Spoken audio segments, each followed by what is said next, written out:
go easier or do you want to go happy? Because at the end of the day, you're going to be happier doing those things that you know you need to be doing, but it's easier not to.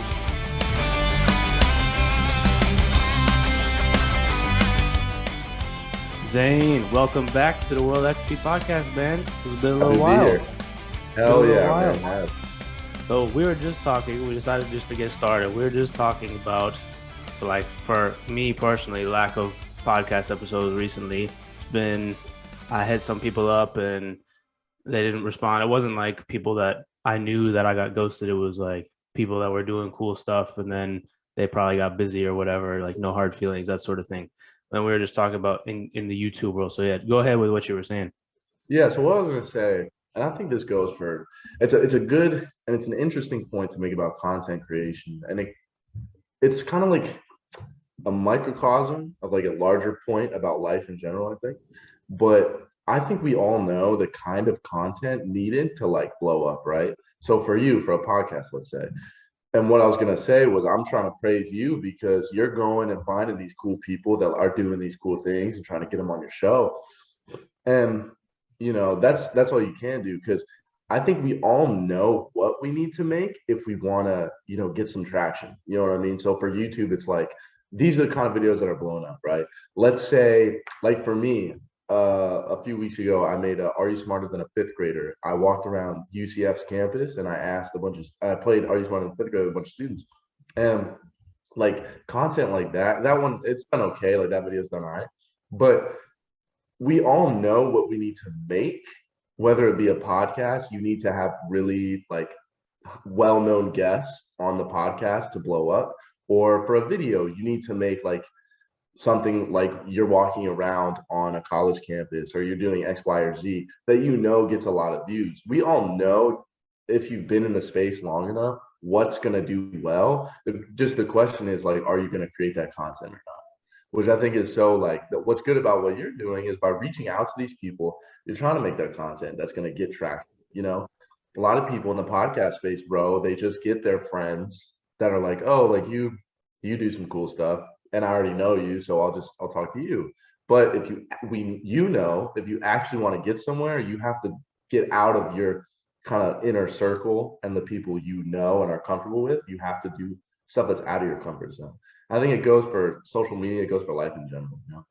Yeah, 100%. I think there's 2 points to that. One is like sometimes you got to get people in the inner circle on like yourself because I know you're down for it. And like if I haven't had anybody in a while and like I need to put something out, be like, hey, Zane, let's record another one. You're like, yeah, for sure. Because it's always interesting conversations. And also it creates the vibe of like a genuine feel more than like if you're just meeting somebody for the first time over Zoom. It's maybe less not genuine is not the right word, but like the connection isn't all the way there. So it's just a different type of vibe that you got.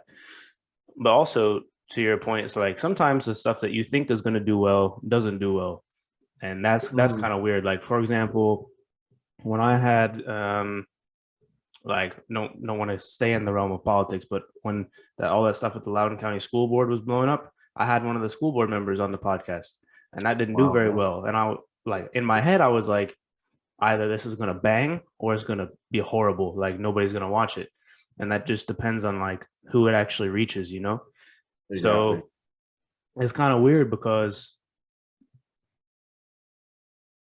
like on one hand, if that had been one that if it had hit the right like sort of stream of like the algorithm pushing it, it probably would have banged. But like it didn't. So I don't know. It is what it is. But yeah, like just in terms of reaching out to people, the kind of the logic that I always use is if I like not reaching out is the same as them saying no. So like I might as well reach out. And if they say no, if they say no, it's the same as if I didn't message them in the first place. So I might as well do it just in case they say yes.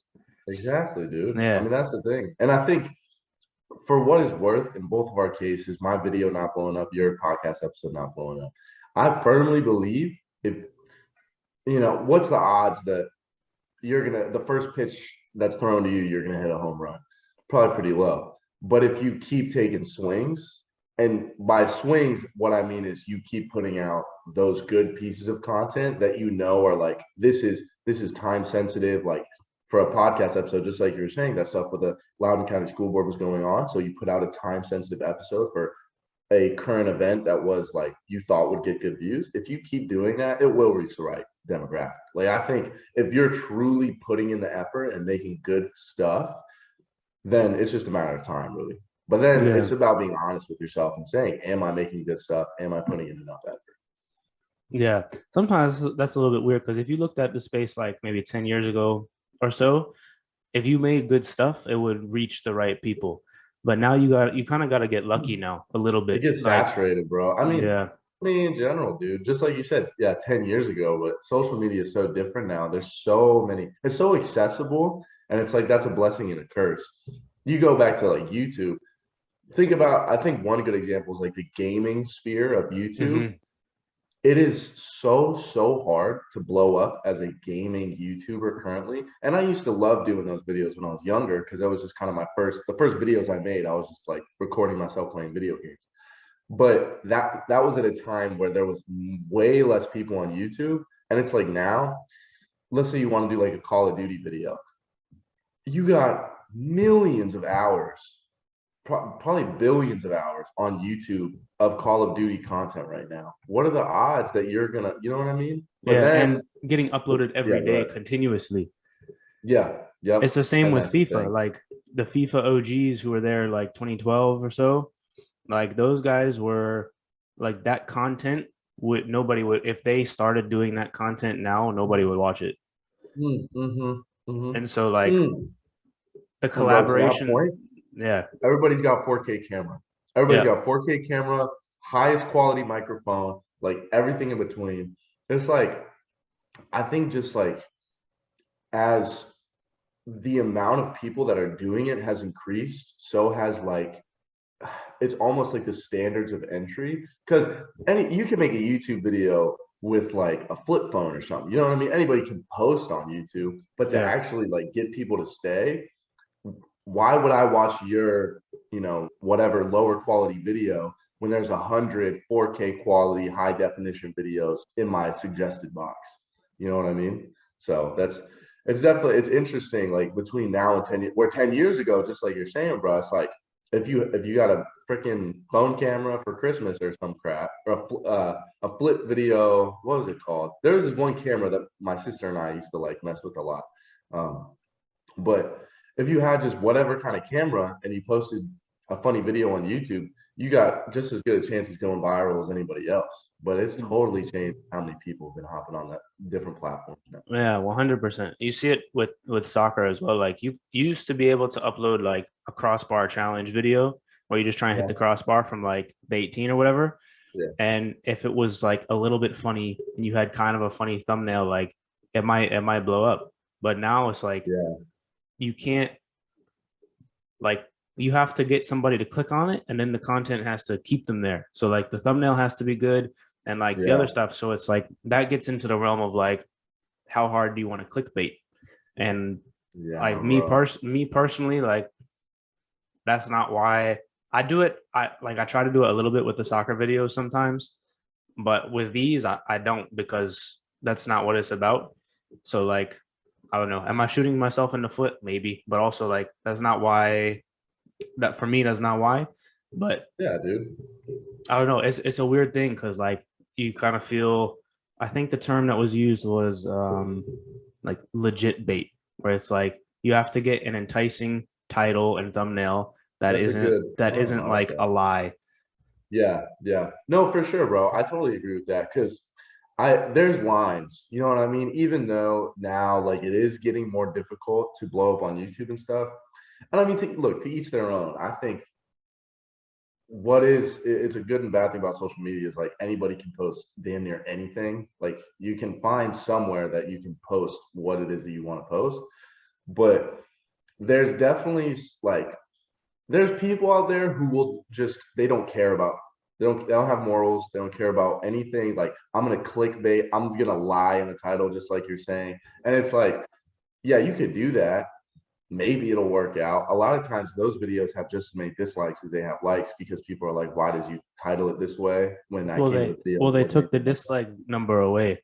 They did. Yeah, they did. Yeah. But I mean, either way, then you won't get kind of the same viewership as I feel like people, or let me rephrase.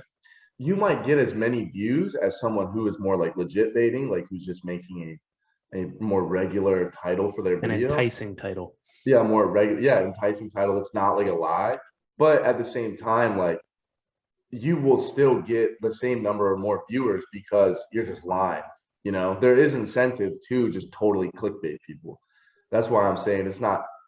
I don't like when people do it, but I kind of get it a little.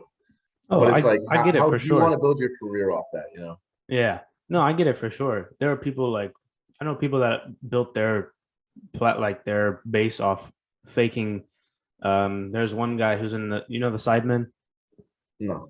So they're like a English group. Like they've all got like 3 or 4 million plus subscribers, and then the group channel's got like 10 million. Like KSI's in it. Oh, okay. Yeah, yeah. So like one of the guys in that basically got famous because he faked these videos in FIFA where basically like there's like a pink slip video. It's like you play a game against somebody, and if you lose, then you have to like discard like a super expensive card. And he faked all the discards. And then when people found out he faked them, then he got famous. And then he just rode the wave. And now he's still that was like 8 years ago. Now I can buy the stuff and actually discard these expensive. Yeah, yeah. But nobody cares now. But that's Oh, like that goes to show like the difference in the space. Like there was a uproar back then, but now like yeah. nobody cares. And so It's like the content, different bro. It's always changing. well, the difference in the space like 8, 10 years ago to now is like he like if he did it now, canceled. But Wait, now you said he what discarded?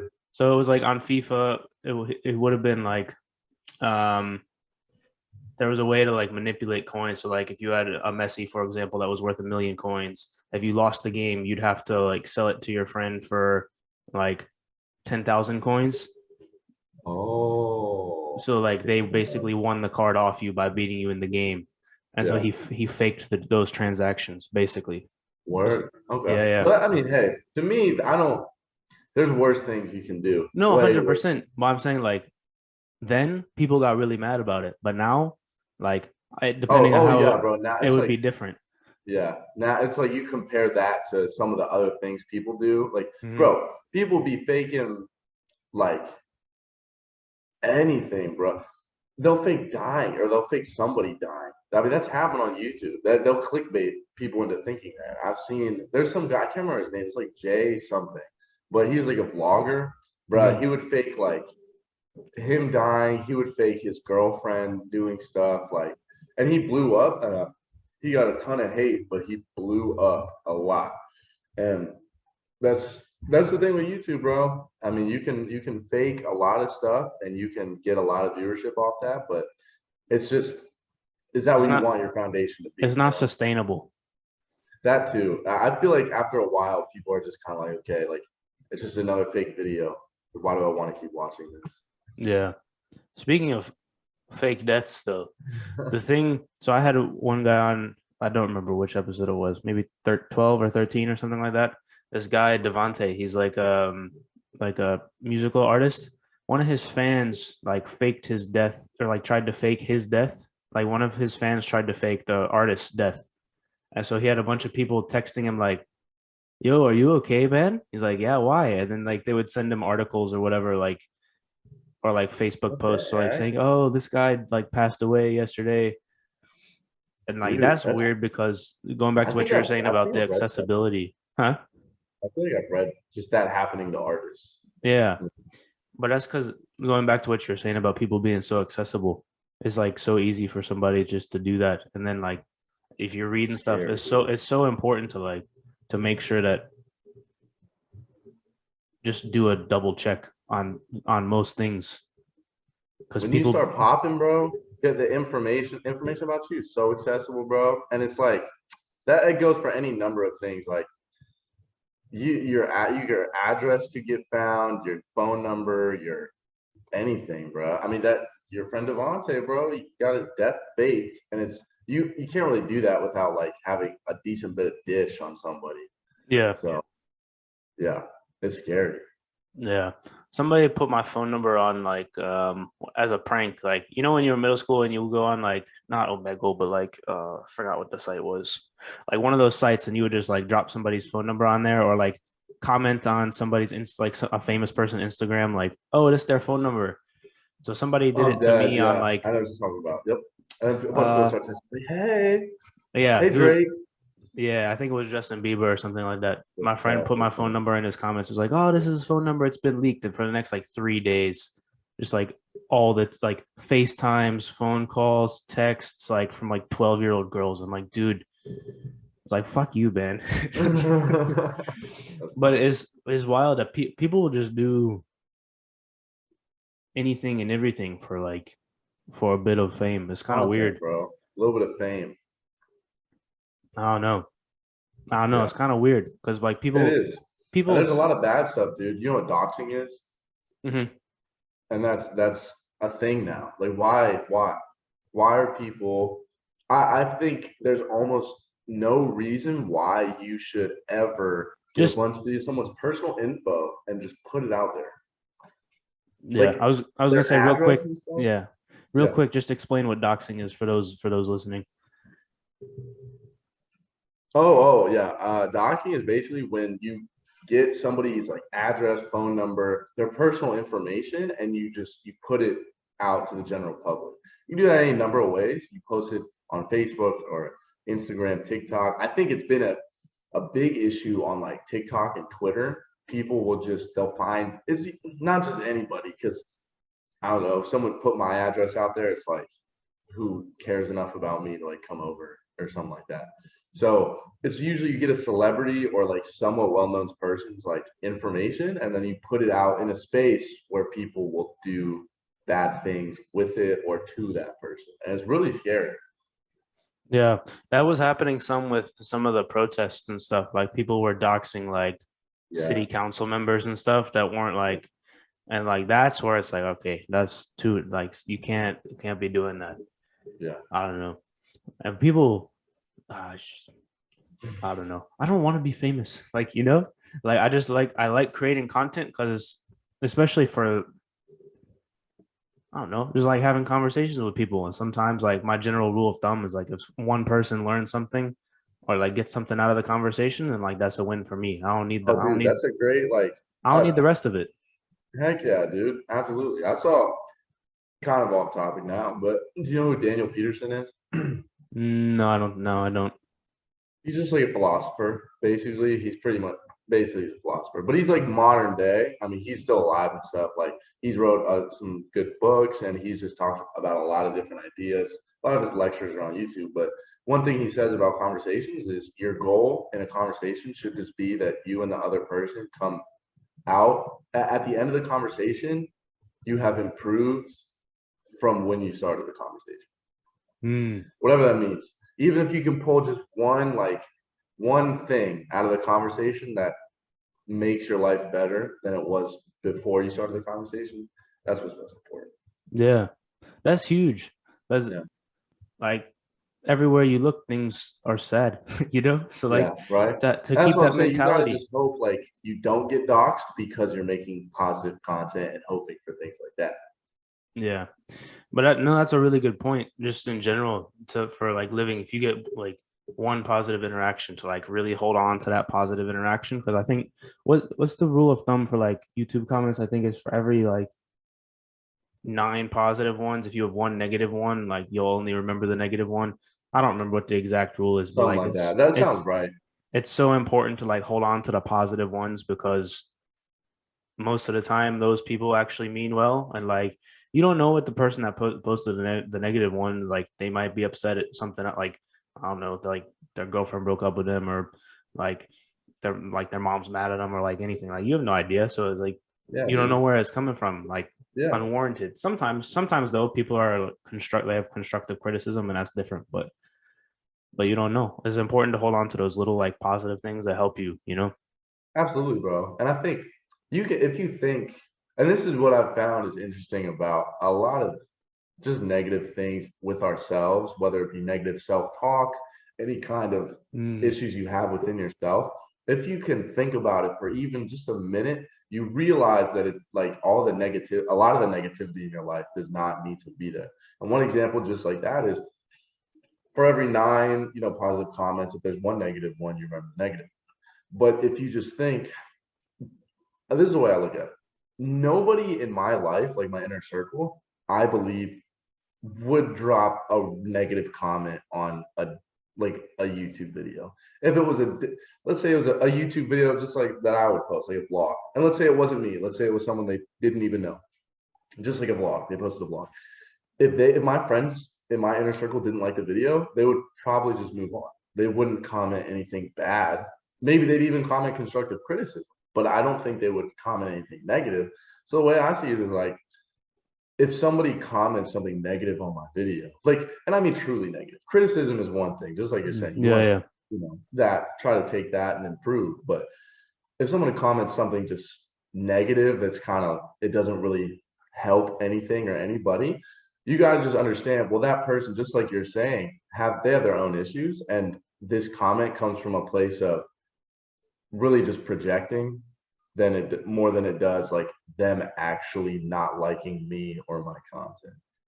Well, Because even if yeah, they really just don't like you, is it's more the fact that you don't know where it's coming from, and so you shouldn't hold on to that. yeah, bro. True. Yep. Like it could be coming from a place of, hey, he really just doesn't like you, but then that's okay too because I don't need to worry about that. Yeah. Not everybody has to like you. They won't. Not everybody does like you. Just how like Yeah, yeah, 100%. I don't know. The internet's a weird place, man. Also, I feel oh, like it is. people say things that they wouldn't say to you in person on the internet because Hell, they oh, don't have dude. to look at you. Of And that course. happens in the comments. That happens in like video game messages. That happens in like Twitter threads and like all sorts. Absolutely, dude. I mean, negativity as a whole is it's just an interesting concept because I find it difficult in where my head is at currently. I find it difficult to think of why someone would speak directly to somebody like negatively when it unless they were kind of like projecting their own insecurities upon them. Now that's not to say sometimes people don't like I don't like people. There's some people I just don't like, but I don't really spend time like talking crap about them. You know what No, I mean? It's it's like not worth it. exactly. It's just a waste of energy. Like, yeah, you cannot like people. Of course, everybody like that's fine. It's good to have negative feelings because then you know what it's like to have positive feelings.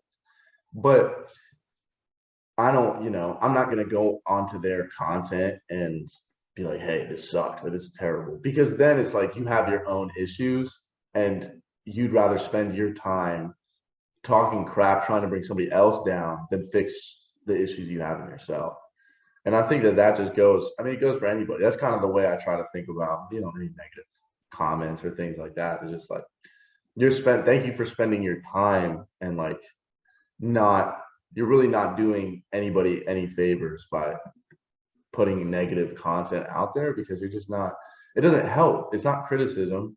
It's not, you're just being mean. You're just talking shit about somebody for no reason. You're just wasting time, basically.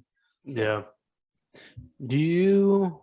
So I've not had a video really where I've gotten enough comments to like for that to affect me. Most of the time, it's just like it's just Izzy and Sammy saying, "Oh, it turned out great." Like, all right, thanks, boys. But like, have you had that on some of your videos where you've got some like negative, like super negative comments? Once in a blue moon, I get something negative because just like you're saying, I mean, I don't.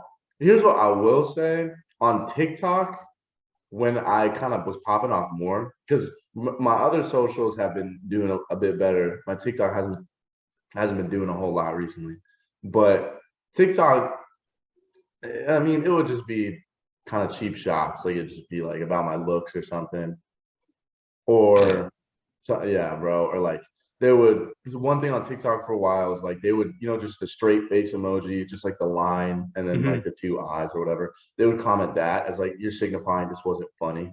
You know what I mean? Like that was how Mm-hmm. they watched the video.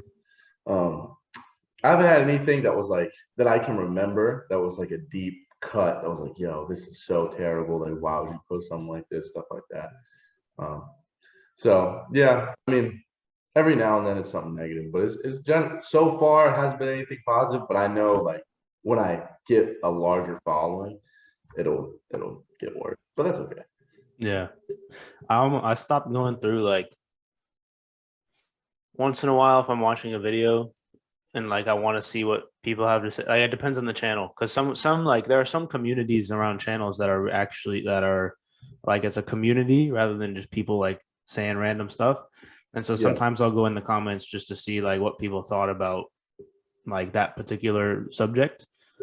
And then even in those, there's always one or two where it's like something like hateful. But then the yeah, replies to that comment are usually like, dude, if you don't like it, just don't watch the video. Like, why you say that? Like, go away. And they get berated in the comments afterwards. yeah. So, like, to me, that's a positive thing that people are willing to do that. But also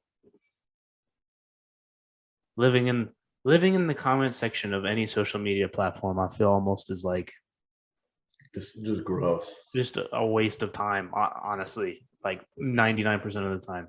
It's like, Oh why? yeah, dude. No, I totally agree. I mean, that's what's interesting about social media is the like for me, the amount of time I spend creating it, but the amount of time I don't spend really on it.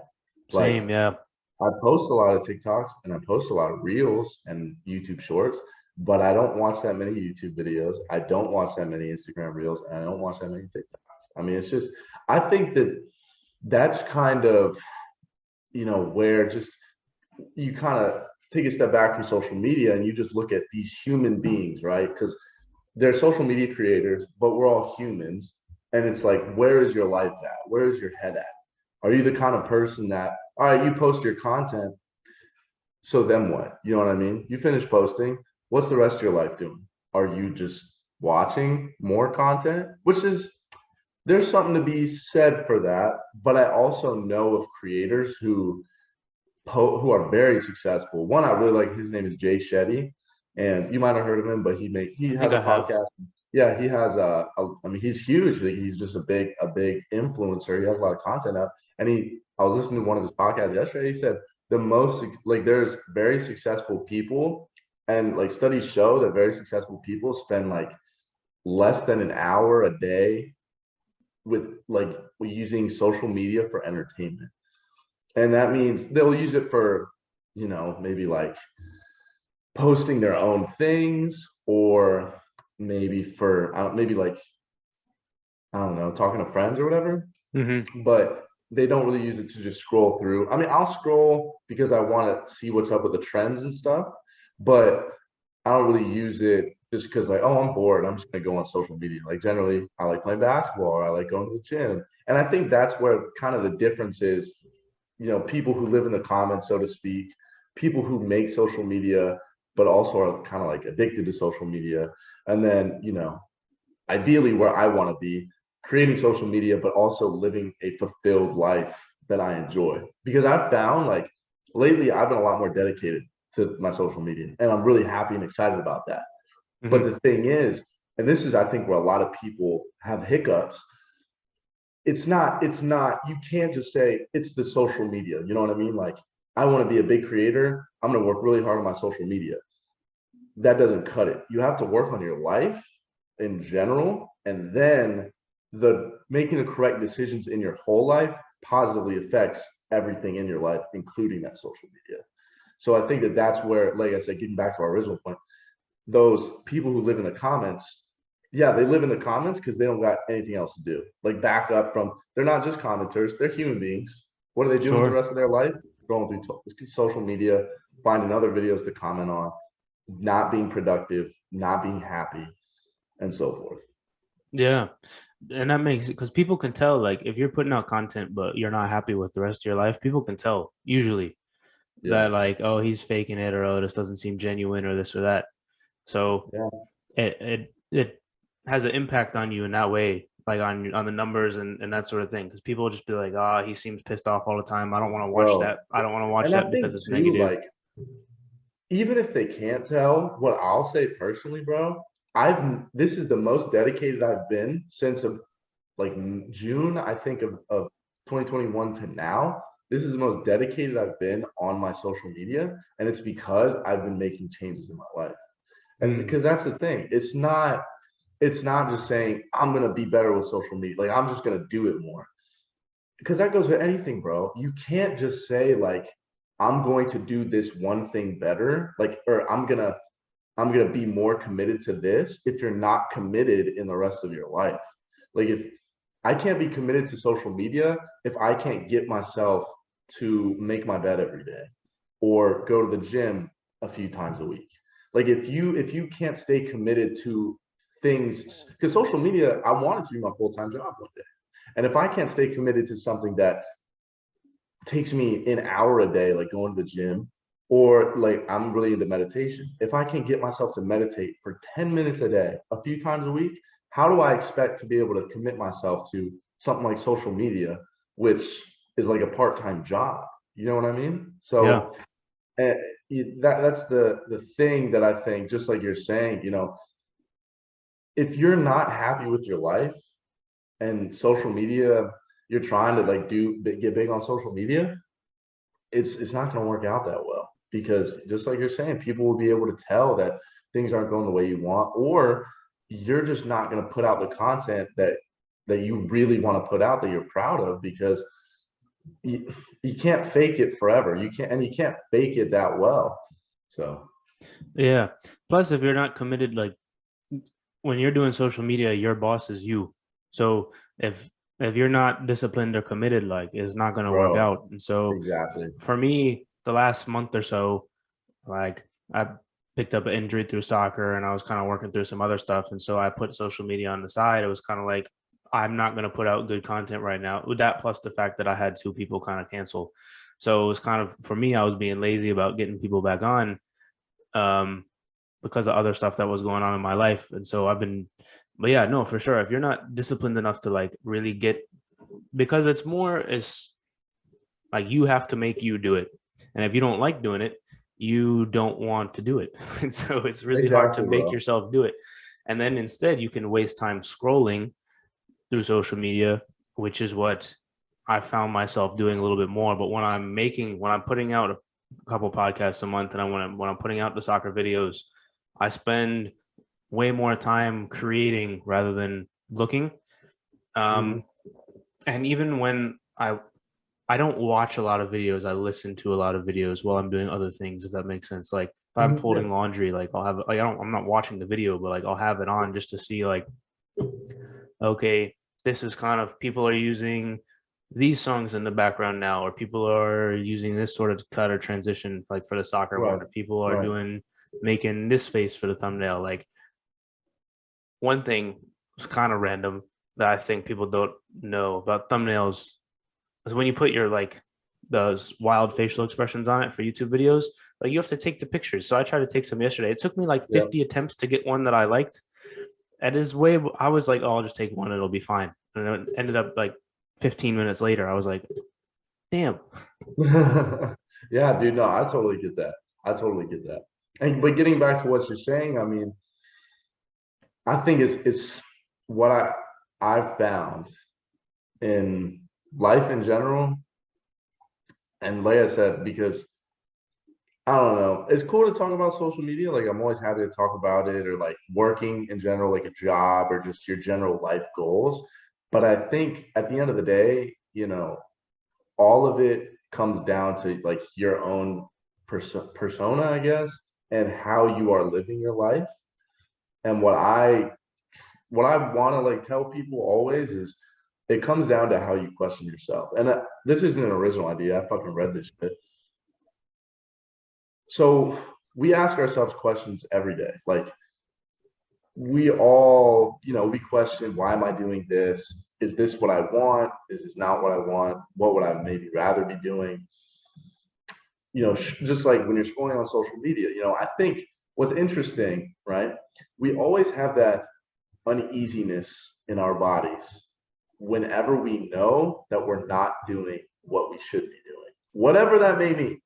Could mean anything. Could be you're scrolling on social media, but oh man, I've really been meaning to work on a podcast, and I really should be doing that.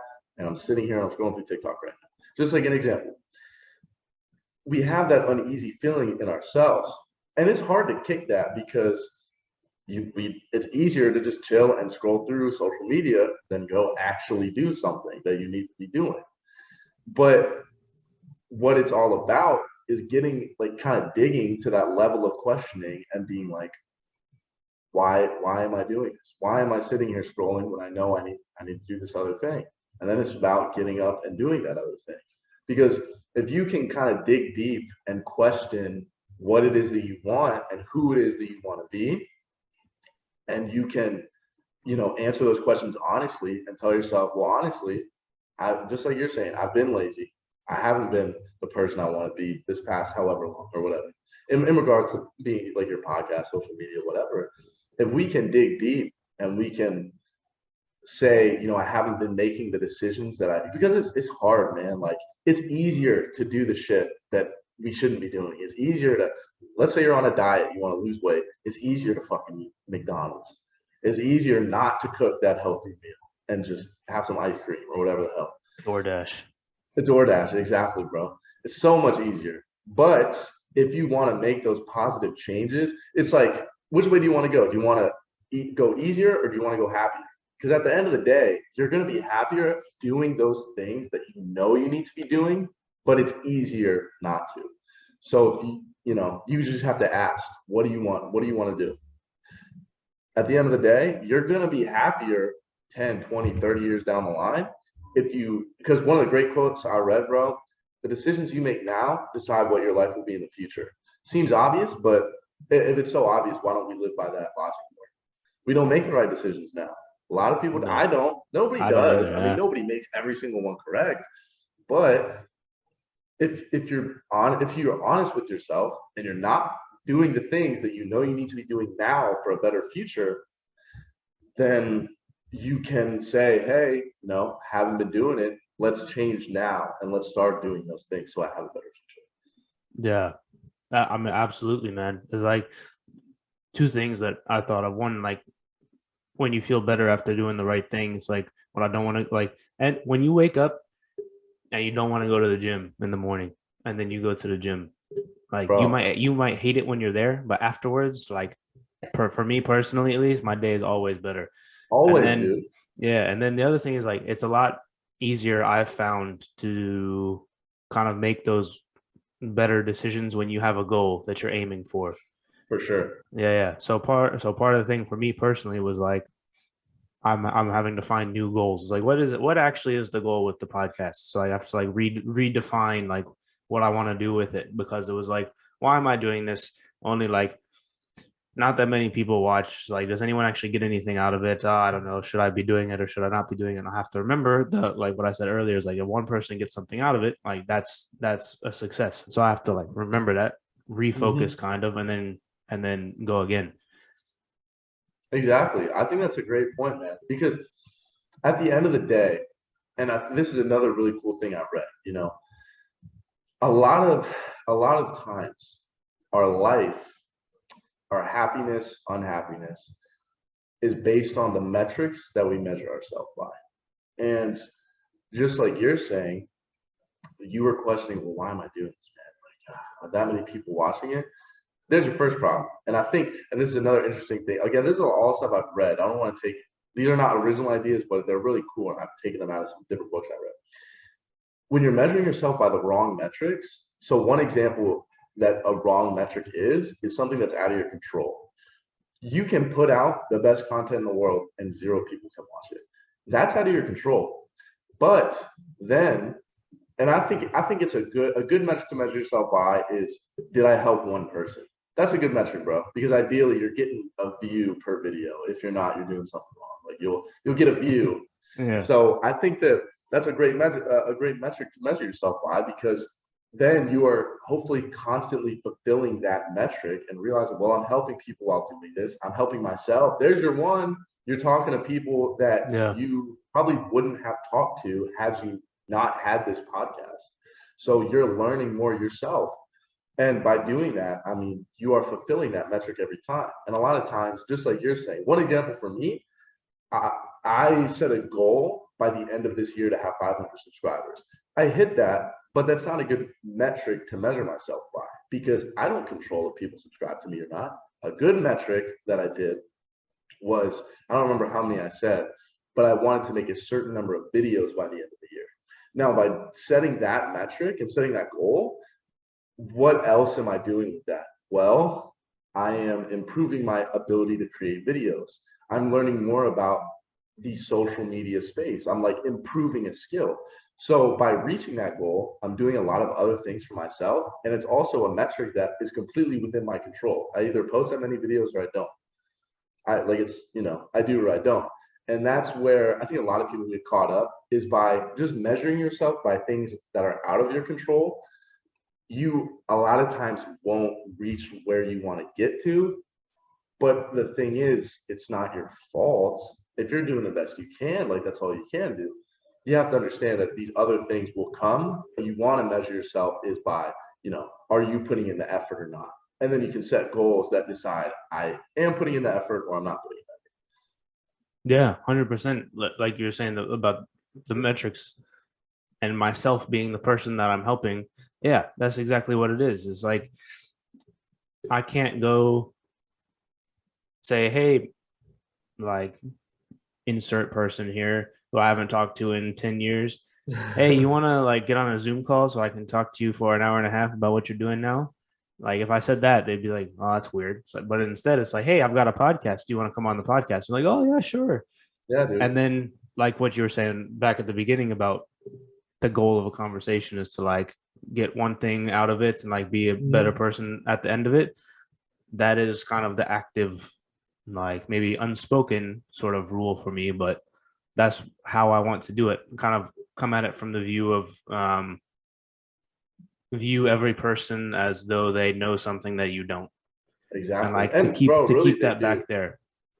Yeah, and I got that from that's not an original idea either. I got that from Jordan Peterson, but yeah, it's just something like Dude, to keep in mind. Yeah. that's what I'm talking about. Not Daniel Peterson. Oh, I was like, yeah, I I know who always that. there was okay. So there's a guy at UMW, bro. There's a guy at UMW on the basketball team right now. He's like a junior. His name's Daniel Peterson, and Oh I shit. just always say Daniel. It's Jordan Peterson. Yeah, My yeah, bad. Dude. That's what I'm talking yeah. I was like, what you're saying sounds familiar, but like maybe I just don't know this guy. about. Yeah, but No, yes, that's wild. But yeah, so that's what he says. So I try and keep that back here, even when, because even like day to day life, you'll be having a conversation where you're just like, ugh, like why, like why am I having this conversation? It's just like, and some of them, yeah, are like just small talk and it's not worth a whole lot.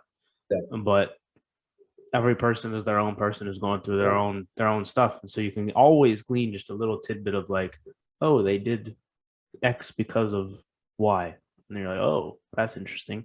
yeah. Well, bro, I mean, on that point, I in the podcast by Jay Shetty, I was listening to a podcast from him yesterday.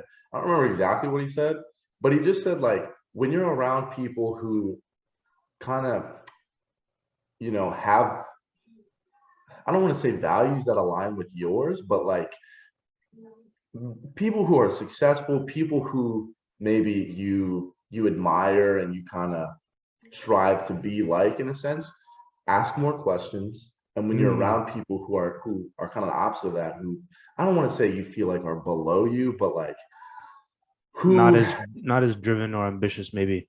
perfect, yeah, maybe not as driven as ambition or ambitious, don't talk as much. And it's not to say like you just don't want to talk to those people, but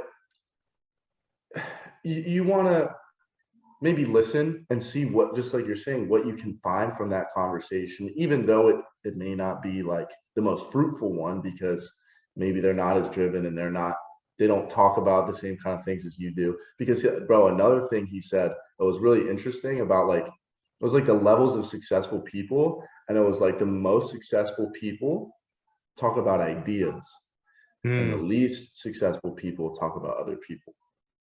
mm, And it was interesting, bro, because it's very true, and you can think about that with the people you're around and your friends, your family, whoever it may be.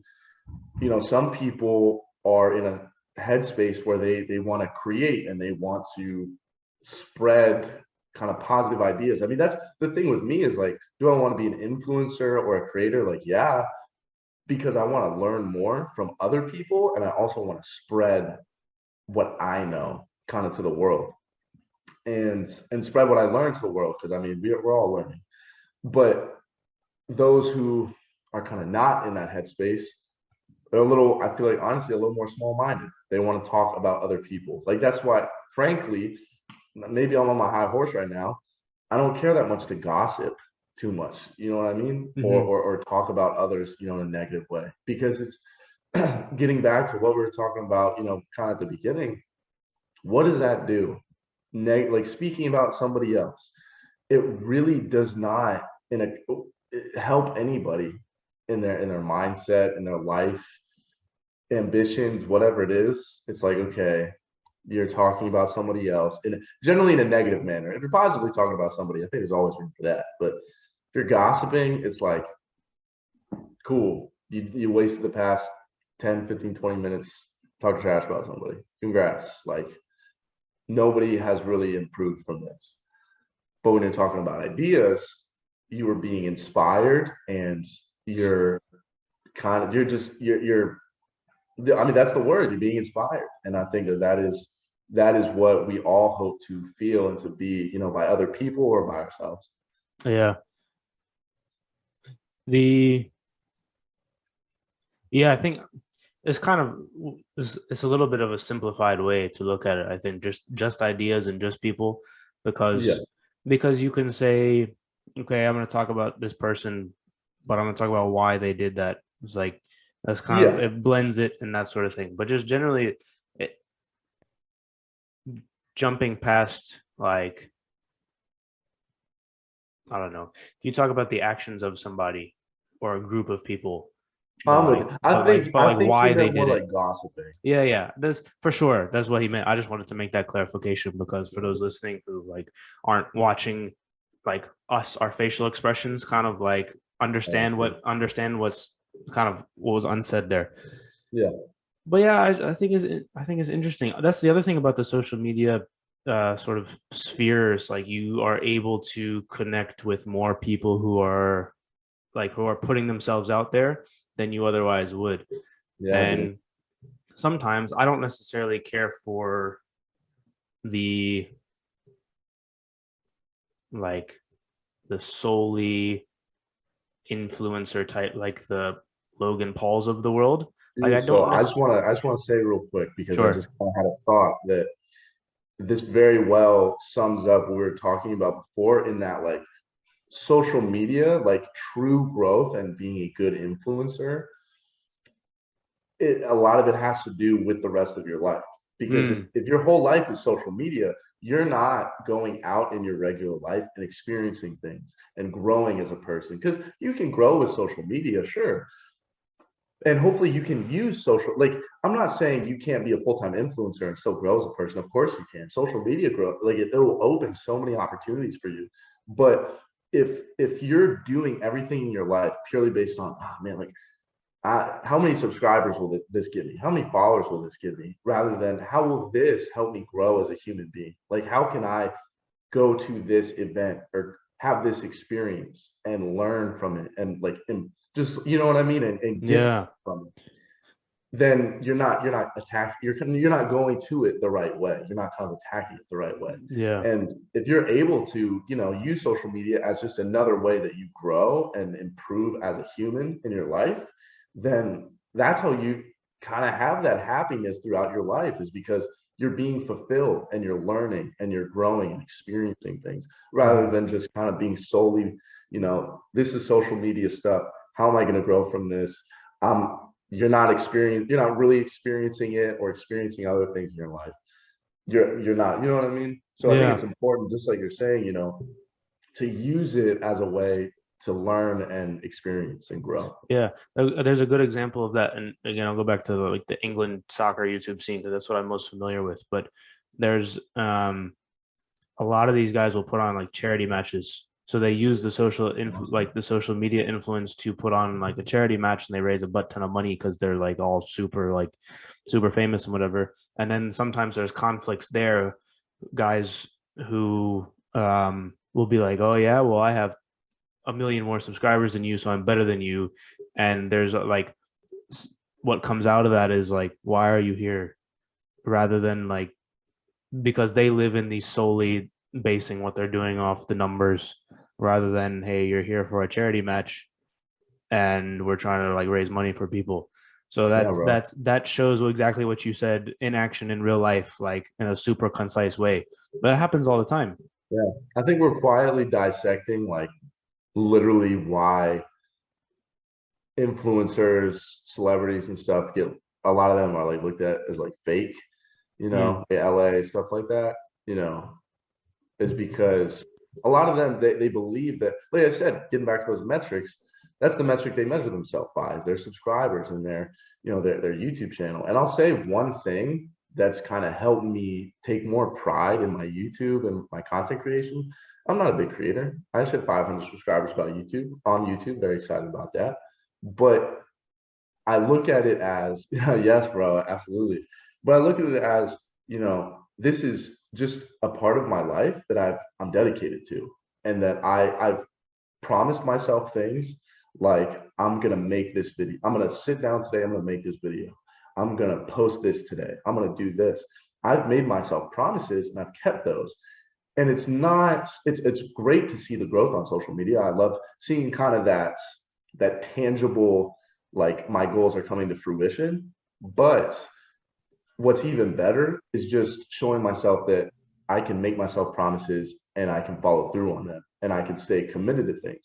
Because at the end of the day, that's what I want to measure myself by, not the number of subscribers I have, because just like we're saying, that's out of your control.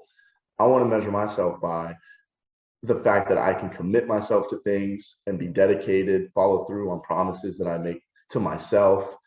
And that's where, I think maybe people, the more they blow up, they might get into that hole where it's like they're always looking for more followers and more subscribers. That's just not the direction you want to go. You want to be able to, and it's hard because like it's the glitz and the glamour, man.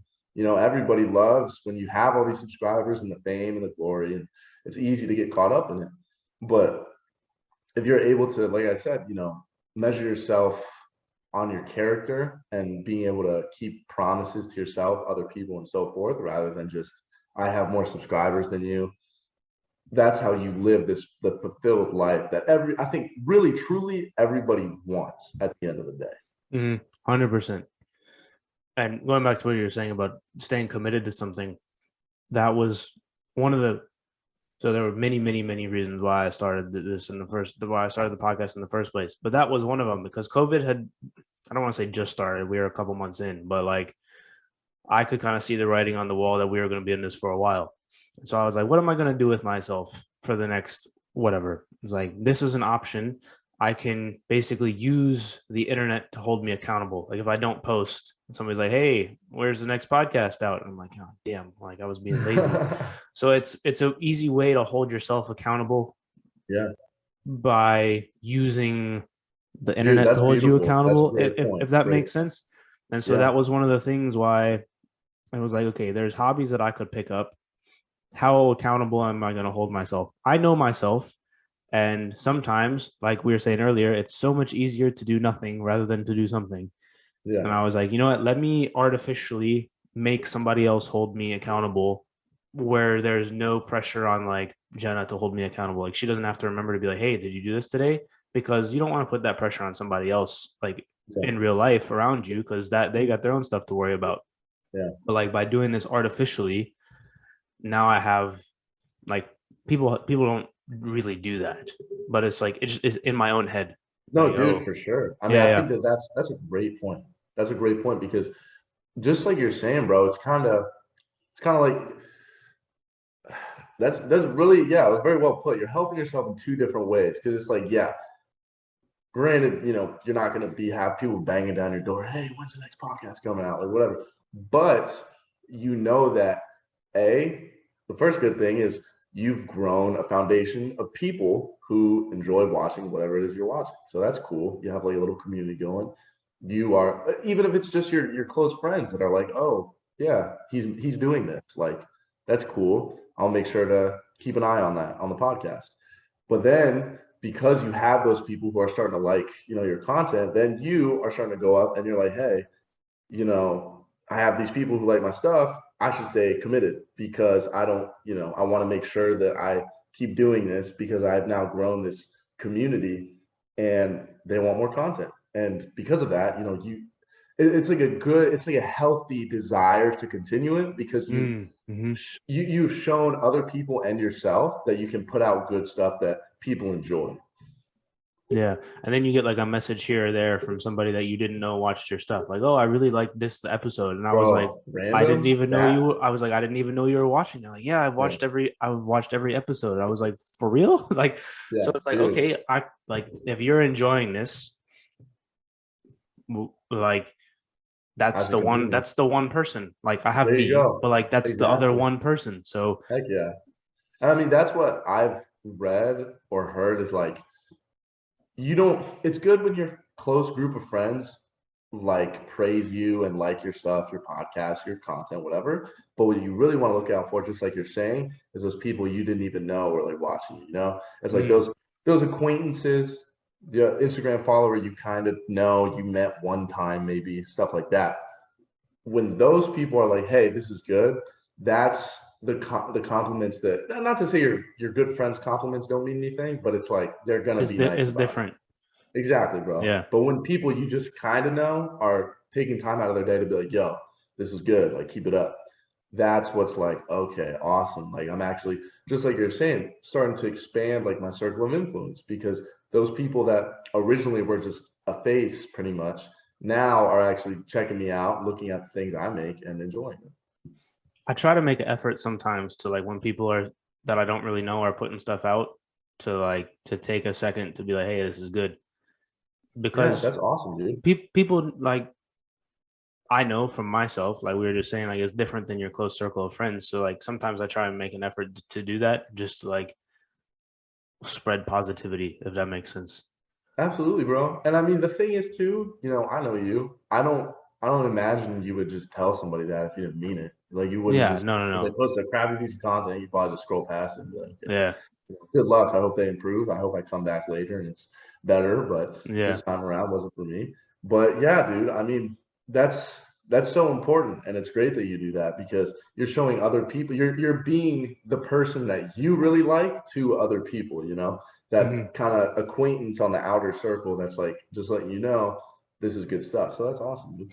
Yeah. It also helps when that connection opens up because then it's another potential guest or somebody that I can bring on because people Absolutely, dude. aren't banging my door down to be like, hey, can I come on your show?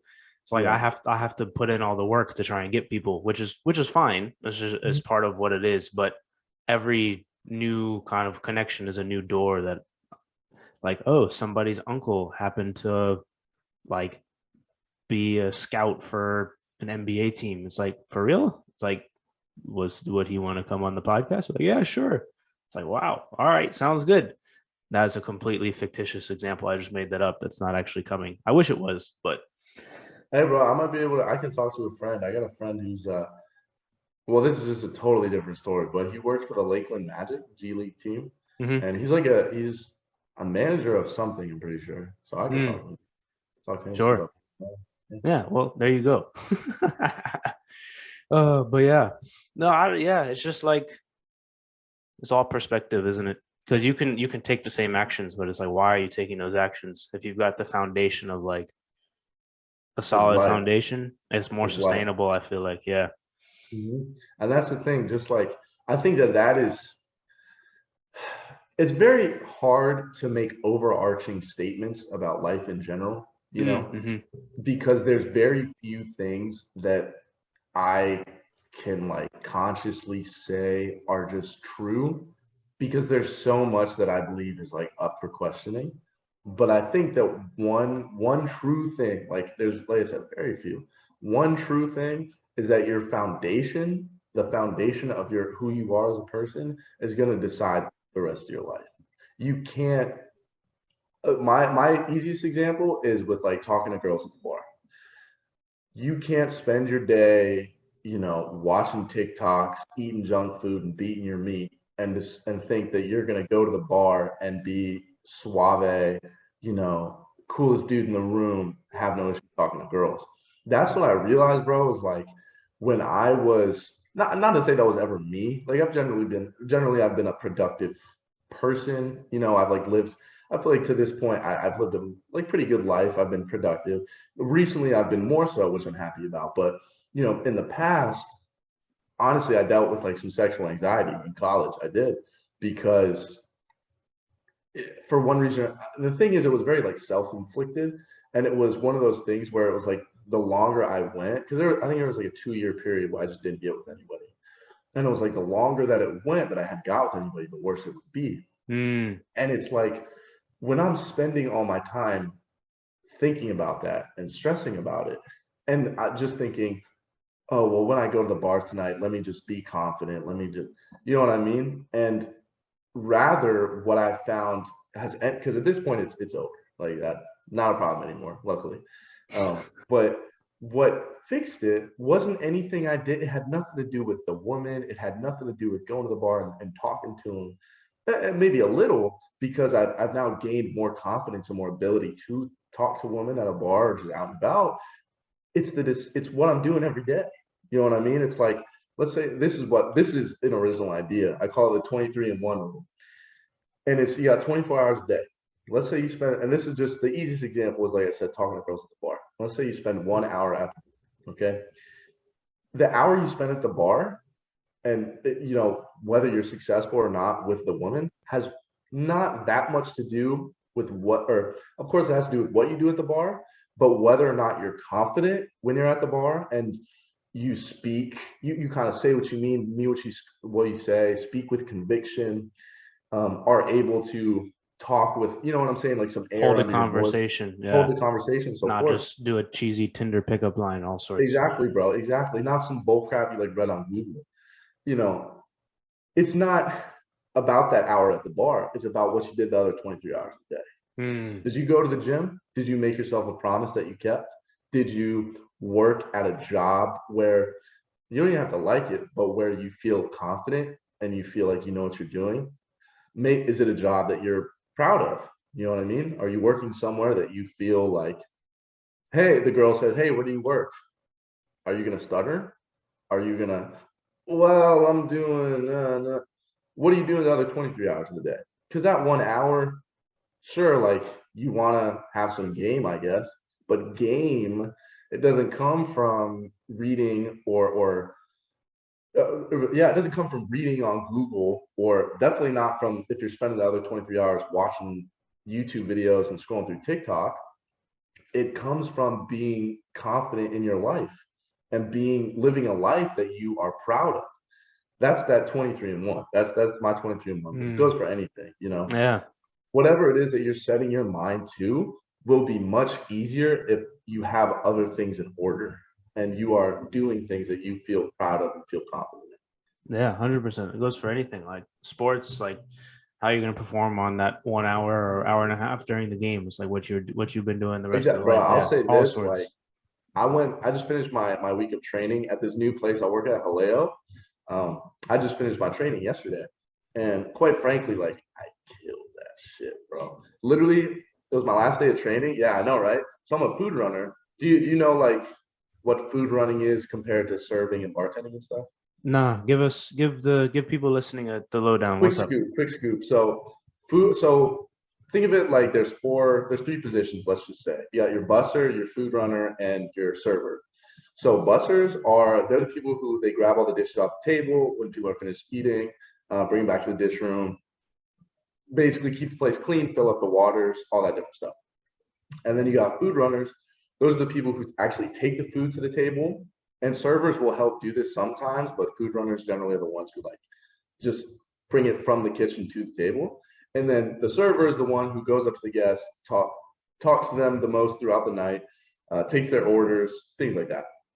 And so I'm a food runner right now, and they generally, you start as like a busser, then you become a food runner, then a server. I just applied for food runner and I ended up getting it because I get training and stuff. But it was my last day of training yesterday, and one of the managers was talking to me about like being a server or a bartender, down the line because he believed that like I picked up the food running really fast and I was very articulate, seemed like I knew what I was doing, knew what I was talking about. And I'm very happy about that because that's, how often are you on the last day of your training and the manager's talking to you about a promotion? You know what I mean? Like Yeah. I'm pretty damn proud of that. I'm gonna be honest. Yeah, But for the sure. thing You should is, be. I appreciate that, bro. The thing is, as much as like I'm happy that I was doing well in the job, it's because I've been like, you know what I did? I think either 4 of the 5 days or 3 of the 4 days that I had training, I woke up in the morning 4 or 5 hours before I started my shift and I went to the gym. I did that Mm. the last 2 days and I worked 10-hour shifts both days. And I still woke up in the morning. I worked at 12. I woke up at like 7:45 both days. I went to the gym. And the thing is, that's what it's all about. It just, and then throughout my shift, bro, I felt energetic. I felt on the ball. I felt like good to go. Because the thing is, like I said, how did I want to show up at work? Did I want to show up as woke up an hour ago, got a quick like little breakfast in, a couple eggs or whatever, and then just went? Or I'm gonna wake up early. I'm gonna do something productive in the morning, get my day started right, feel awake, feel alert, and then go and kill this shift. And that's like I said, 23-1. It go out. Granted, it's like 14-10 since it was a 10-hour shift, but it's what do you? The general idea is when you have one thing you want to be good in or good at, what are you doing the rest of your time, the rest of the time of your day? Who are you as a person? Like, what is your foundation? So that's Yeah. that's what it's all about. Bartender would be super cool. I've like ummed and awed about just doing that in free time. But then I was kind of like, well, I don't know. This is kind of like getting the cool parts of the bartending, just being able to talk to people without having drunk people yell at you for drinks. I was like, nah, Yeah, it's fine. Just like, yeah. but no, that Yeah, bro. When he said bartending, I was like, because he asked me, he was like, you want to be a server, right? And I was like, yeah, like I want to be a server because I just like talking to people. But he said in January they'll probably need like one more bartender, and I've never done any kind of bartending like at all. well, is it a bar where it's like late night, it's like a bar, or is it like a bar where like people will just come sit down and grab a drink? Because that I would be fine doing that one, but like the club Yeah. kind, Also, like it's not like a club. No, it's not like a club. Like they're open fairly late. They close at 11, but it's a high end place, which is why like I'm trying to do it, bro, because the yeah, tips, yeah, for sure. even as a food runner, because food runners we get tipped as well. Like we get tipped out. We don't get as much tips as like the servers and the bartenders, but we get tipped out, so we Mm, make good money. But the servers and bartenders they get the most money, and that's why yeah. I would love to. And bro, I love talking to people. What like I'll just chum it up, dude. I'd hopefully get good tips. So yeah, that's I would love to do it. You're But born we'll for it. see. I've never, yeah, bro. It's a craft, man. It's a craft. But it's one of those crafts. Is like, bro, if you know how to bartend, any party you're at, you're like, yo, let me make you a fire cocktail. Yeah. It's just one of those cool skills. And it's a conversation starter when you're not at the bar. What's the coolest drink you've made? What's the this? Bro, What's the there's craziest stories, bar dude. story? Just like Yeah, you were yeah, for saying, getting sure. yelled at by drunk people, you can talk about that all day. Yeah, you like the bouncer threw some drunk guy out like one time, like all sorts of stuff. Yeah. But since last time you were on, you were working for Disney. You're no longer doing that. Without Oh, dude. obviously, don't gotta go. How Don't long have throw. we been talking? We haven't even brought this up yet. I don't know, like a little over an hour, probably. Yeah. All right. So without, feel free to say whatever you want. I'm not gonna get in trouble, so it doesn't matter I'm to not me. even. But so so what sort of so you were working for Disney, were you at Animal Kingdom, right? I think it was. So you were Yep. doing that sort of stuff. Um, you stopped the Disney College program. Why is that? So I was working for Animal Kingdom. I was in quick service food and beverage. Basically, that means like fast food, I guess is the easiest way to say it. I wasn't working at a sit down restaurant. I was just working like at kind of fast food restaurants. And pretty simple, bro. Also, I'm gonna plug my YouTube channel, just my name, ZaneBurk, Zane Link Burk. in the description. Check it out. Thanks, bro. Because I recently posted a video kind of explaining why I turned. It came down to 4 reasons. Just the easy way for me to explain it was, the money, flexibility, mobility, and the size of the company. And I can go into each individual one, but we can go point by point. To start off, the money, bro, $13 an hour is what I was making in the program. Full timers make 15 an hour. Mm. And I just graduated college and like, come on, man. You know what I mean? Like at first glance, I was like, yo, yeah, I'll go down there, I'll work my way up the company. I know I won't make a lot at the start, but I'll get there. But then that's where kind of we'll skip flexibility because that one's not as big of a deal. It's just my schedule sucked basically. And you go to mobility. I had like some different meet and greets when I came down here. I hit up some different people, talked to some different people that were in the fields that I wanted to be in, like guest relations. And they were telling me, all right, let me tell you the first thing, dude. So I wanted to get into guest relations, right? Guest relations is like the people who, whenever you have a problem at the park with your ticket, with your day so far, whatever it may be, you go to guest relations, you say, hey, here's my problem, how can you fix it? You know, generally it's, I don't know, if you get a crappy ice cream, then you can just ask like me, like when I was working in food, you'd be like, hey, this one isn't good, can I get another one? That's one thing. But it's like, hey, I had a fast pass and now it's not working. Go talk to guest relations, they can help you out. Like Right. more, broader things about your whole day and experience and stuff. So I was talking to different people. I had to do, some different meet and greets. I was putting in applications and I wasn't getting responded to. And here's kind of the cherry on top. If I had got a guest relations position, start off getting $15.75 an hour, $15.75. And I kind of just took a second and I said, wait, I'm setting up these meet and greets. I'm sending out these emails. I'm talking to my leaders, talking to my coworkers, finding other guest relations people to talk to because I want a job that's going to pay me $15.75. Why am I doing this? You know what I mean? Because there's something to be said. And I actually met with a guy in guest relations who had been there for like 20 years. I'm not going to say his name because I don't want to Sure. out him or whatever. But I met with a guy who'd been there for like 20 years. And he told me, honestly, a lot of people who stay here for a long time is out of the love for Disney that they have. Because he said, we don't get paid very much. You're getting yelled. Because the thing is, bro, when people go to guest relations, it's because there's a problem. It's not, it's not something, it's not like in like food. It's not like where I work now. It's like, I'm coming in to eat. It's because they have an issue. Like something didn't work. So they're already usually pissed off. So you're dealing with people who are angry at you every day. You're not getting paid much. Going back to flexibility, Disney in general, and in Animal Kingdom, Animal Kingdom generally has the best hours of any park because they close the earliest. But even then, I started getting 6-day weeks. Like I was getting 6 days a week.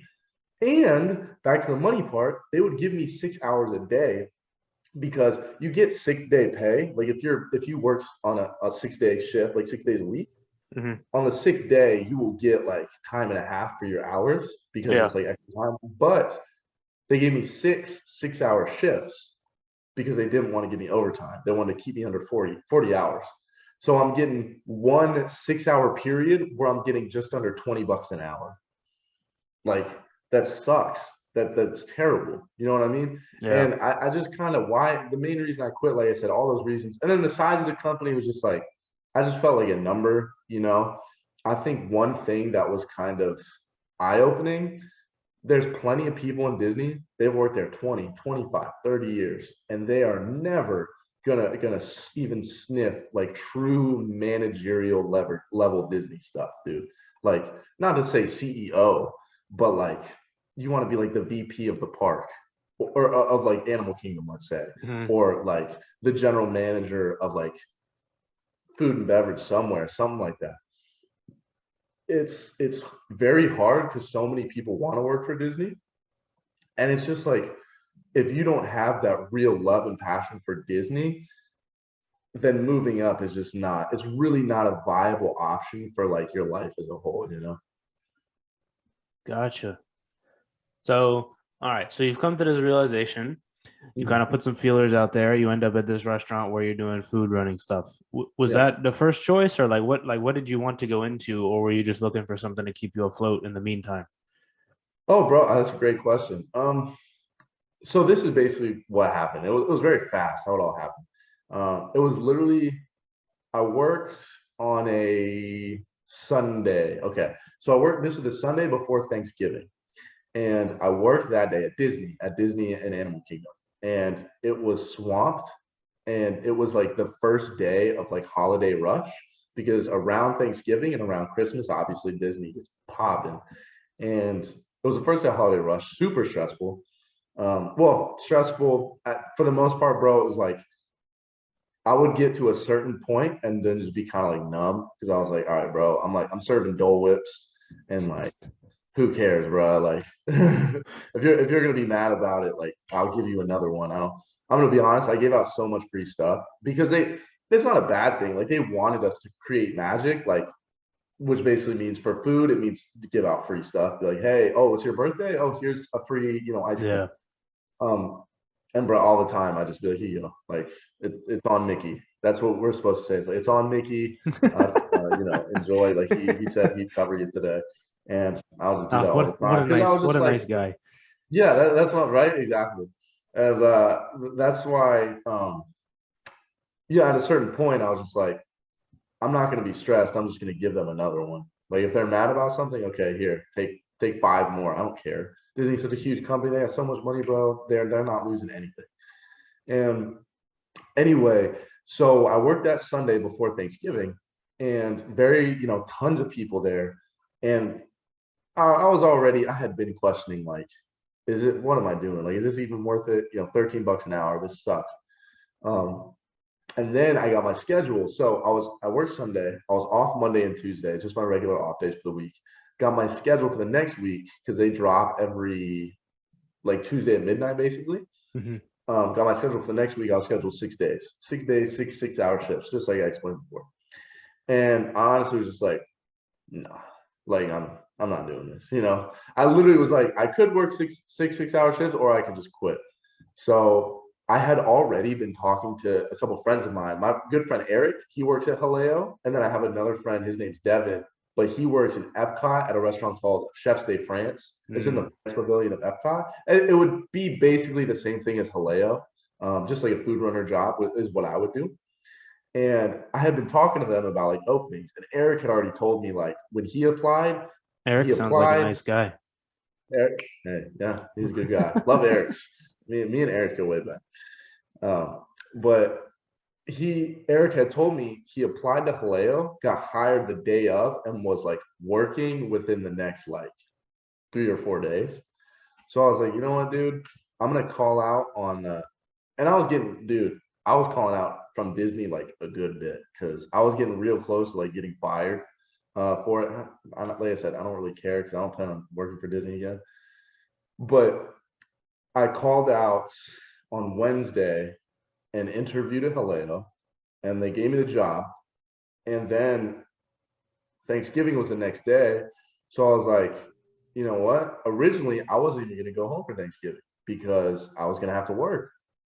And I said, you know what, bro? I have this job. I have some money saved up because I knew you also like, you can't just quit a job because you have like, there's generally like, even if you have another job lined up, I haven't even got my first paycheck from Haleo yet. I'm gonna get it on Friday. So it's like you have to have some money saved up, Yeah, of course. when you're between jobs. And so I was just like, you know what? I already have my rent for the month of November. I was like, I already have that saved up. I have a little extra money as well that I can use, until my next paycheck comes in. And I was just like, you know what? I got this job. I'm just gonna quit. Like I'm done with this. I have this job lined up, I have some money saved, and I want to go home for the holidays. So why wait? You know what I mean? Like I want to go home. So I basically freaking talked to my dad. He got me a ticket, to fly home, and talked to the people at Disney. I terminated my program, and that's just what happened. If Haleo hadn't hired me like as fast as they did, like pretty much immediately, I probably wouldn't have been able to do that because you gotta have a paycheck. But since they hired me so fast, I just made the decision a lot easier. Yeah. Sounds like a wild couple of weeks. It was not even a couple of weeks, bro. It was like a wild week. Wild week. Thanksgiving. That's nuts. At least you got to go home though. That's good. So So Haleo is like high-end restaurant down in Orlando, Well, and here's the interesting thing. There's there's like four, it's like 4 or 5 locations.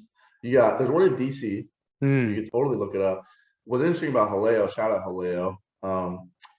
It is called Haleo by Jose Andres. He's the guy who kind of founded it.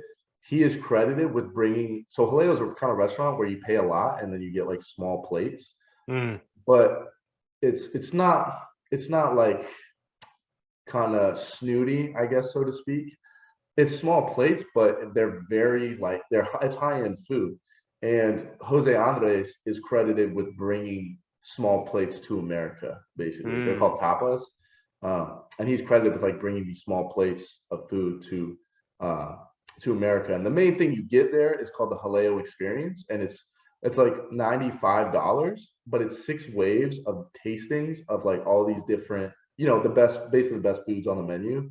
And it's a really cool and like intricate, interesting restaurant. You know what I mean? It's got a lot of like, I think it's great because if you go and you really like try to, because like for me, part of the training I went through, I have to explain the dishes a lot to people, like give them Hmm.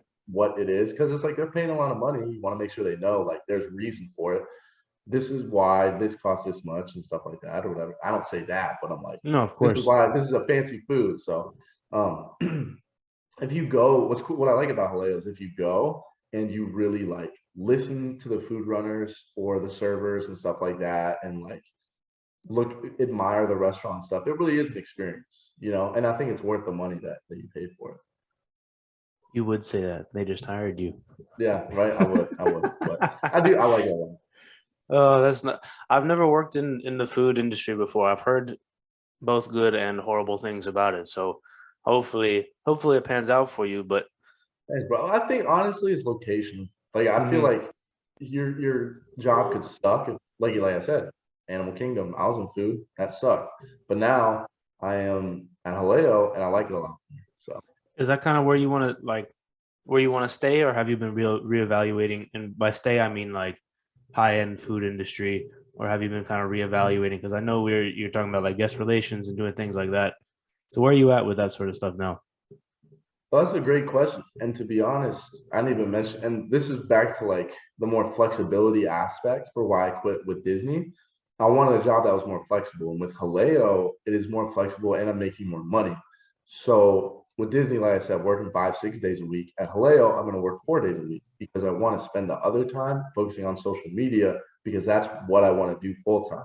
And with Haleo, I love the fact that I get the opportunity to communicate with so many people every day because Hmm. I've always known whatever job I do, I want to be able to do that. And it's kind of been a little bit of a what's like a I can't think of the word for it. It's been a little bit of a negative for me. I haven't really known exactly. This is the field I want. You know what I mean? Like I want to be a doctor. I want to be a lawyer. I don't know exactly what I want to be. I've just known that I want to communicate with others. And what I love about Haleo, like I said, is that I'm able to do that, but I'm also given the freedom and the flexibility to work on social media, which at the moment is just really kind of what my dream is, so to speak. There you go. All right. Well, give the social medias a plug. It's almost one. I know you got some football to watch. We've been Heck talking for yeah. like an hour and a half. So I I think know, this is a long good. episode. Social medias is just my name. ZaneBurk, Zane Burk. Check them out. Links will be in the description. I think this is a great place to wrap it up. Really appreciate your Awesome. time, especially on short notice. Always a great There you go. conversation. Always a pleasure, man. Hey, you too, my guy. Always great talking to you. World XP podcast. Guys, watch some more episodes. I know you might love listening to me, but go check out some other episodes too. Sounds good. With that, we'll wrap this up. We'll see you guys next time. Peace. See ya.